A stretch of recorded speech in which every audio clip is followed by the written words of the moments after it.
when the Strait of Hormuz was closed and the passing of the ships became difficult, at the same time there was firing by United States of America on the ships as well as by Iran on the ships that were passing or trying to cross the Strait of Hormuz. In that crossfires, Indians have also lost the life. So Indian seafarers have also basically lost their lives in that. So in this video we will try to understand as to why the Indian soldiers are risking, or the sailors are risking their lives in the high seas. What is the future, how we can stop that, arrest this issue and ensure that no longer even a single life is lost. So let's get started with the news. The news is about the month of July. So in the month of July, merchant vessels MV Golden Leo and MV Amorphe, these two merchant vessels were attacked in the Black Sea. Now this attack led to the deaths of several crew members, which included Indian seafarers as well. So a lot of people, lot of crew members lost their life, and it included Indian seafarers as well. And since the beginning of 2026, it is estimated that around 18 to 20 Indian sailors have lost their lives in the war affected maritime regions. Right, so this is the concern as to why this particular topic is in news. We'll understand why this is happening, what are the laws that govern it, what we are doing to arrest it, why still a lot of people, a lot of Indians are a part of course, merchant navy, what this is, what are the perks in that, why people are still attracted to it, and what we can do in future to arrest these concerns. Before we move ahead, a small announcement about the new batches that are starting at Legacy IS Academy. Each batch will have a maximum of only 40 students per batch.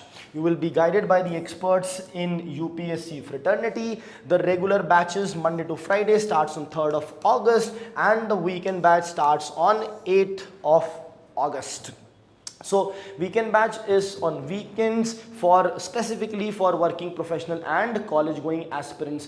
Once you enroll, there are a lot of advantages you get. Some of them are listed here, like comprehensive coverage of syllabus. The game changer, I believe, is this plus this, wherein one-on-one mentorship and doubt solving sessions plus regular interaction with the educators, with the teachers who will be teaching you, and maximum only 40 students. That ensures that the teacher will pay personal attention to each and every of the student and their growth. There will of course be daily mains answer writing practice and test series for both prelims and mains, which makes it a one-stop solution for you all. And there's a 360-degree approach for current affairs, wherein in an integrated manner for prelims and mains, the current affairs are covered through the live classes. Now if you are choosing optional, it's important to choose the right one. So the four most important or the most popular, the best of the best options are also here that we offer. That is psychology with a very concise syllabus,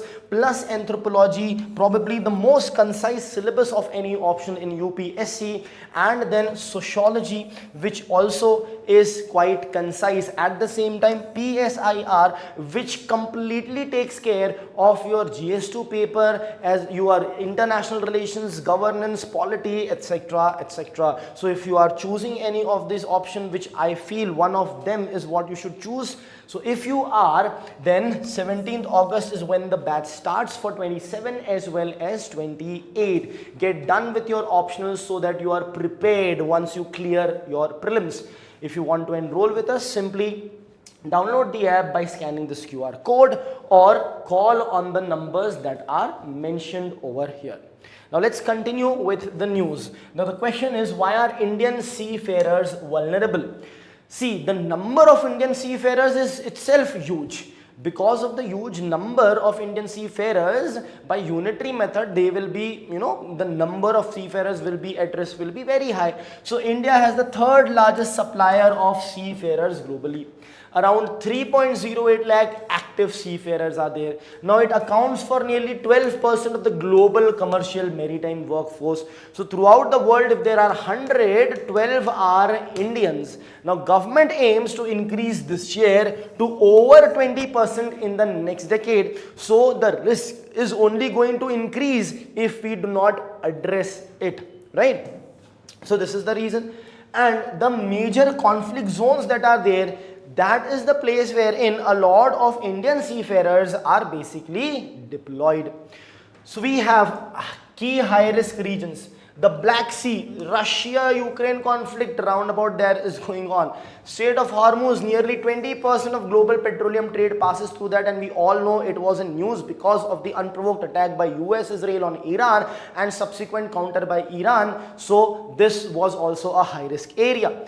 Then Babel Mandeb, Red Sea and Persian Gulf. So all these regions are high risk areas. You can see this is the Strait of Hormuz over here, right? So since it is in news, it's important for you to understand the geography and the map of this region. Prelims based questions can be asked on that. Now the question is, why do Indians still join merchant navy? See, it is a part of a job. At the same time, there are attractive earnings as well. Salaries are denominated in US dollars, significantly higher than comparable domestic jobs. The food, accommodation, medical expenses, all these things are borne by the employers. There are tax advantages as well. If they are staying on for more than 183 days in the international waters, they are treated as non-resident Indians, so they will have certain savings on the tax as well. And it also gives them social mobility, social upward mobility, and it is a major source of livelihood for Indians, specifically from the state of Kerala, Tamil Nadu, Maharashtra, Punjab, Haryana and Uttar Pradesh. Now some of the states are also having seashore, so that's quite logical that a lot of activity and involvement would be there. But even state like Uttar Pradesh etc. also have high number of people going in merchant navy. Also rotational employment, typically 4 to 6 months at sea, followed by 3 to 4 months of continuous leave is what they get. So some people may not like that, but some people might be really liking this 3 to 4 months of holidays, right? Now there is another concern of flags of convenience and the war risk issue. Now what's a flag of convenience? See, the owner of the vessel would be of one country but might register that vessel with a flag of another country under another country's registration in order to gain certain tax benefits. That is what flag of convenience is. The flag which is the most convenient for you, you use that flag on the vessel, means register your vessel under that company's registration. That is the concept of flags of convenience. Now in what happens is, in flags of convenience, it might be an Indian owned vessel but having a flag of Cayman Island or some other country, for example. So then what happens, it might be more prone to attack because India has a dynamics in the world politics or geopolitics. So people will think twice before attacking Indian's vessel. But if the ship has a different flag about which the attacker may not care much, then that can be a problem. That is why flags of convenience is a concern. And over 70% of the global merchant fleet is registered in countries like Panama, Liberia, Marshall Islands, Guinea-Bissau, etc., etc. Now why it matters? Lower taxes and regulatory compliance are low. That is why people do it. However, they risk the seafarers on board those vessels. Now, what are the safety measures and India's response in this case? So, mandatory disclosure before deployment to high-risk area. There needs to be mandatory disclosure as to where you will be deployed so that the person can take a call with full awareness. Protection against the blacklisting for refusing dangerous assignment. What happens is, if you refuse dangerous assignment, they will blacklist you. That should not happen is what is being said. Verification of insurance and war risk coverage. There needs to be verification of the insurance, war risk coverage should be there, right? That is also very important.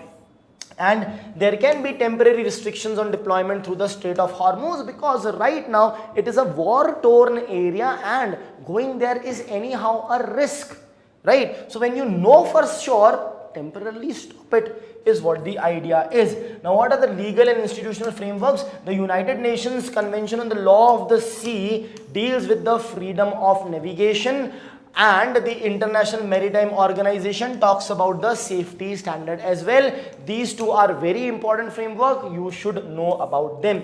As far as at a national level is concerned, we have the Directorate General of Shipping, Indian Maritime University and Maritime Union of India, which comes up with the regulatory framework for this. So what is the way forward? The way forward is to strengthen the international enforcement against attack on merchant shipping, improve regulation of the flags of convenience so that the attacks also reduced, and flag of convenience requirement should lower down so that the flag is of the country of which the vessel is, or the owner of the vessel is, right? And ensure universal war risk insurance and timely compensation should be provided if any unforeseen thing happens. Thank you.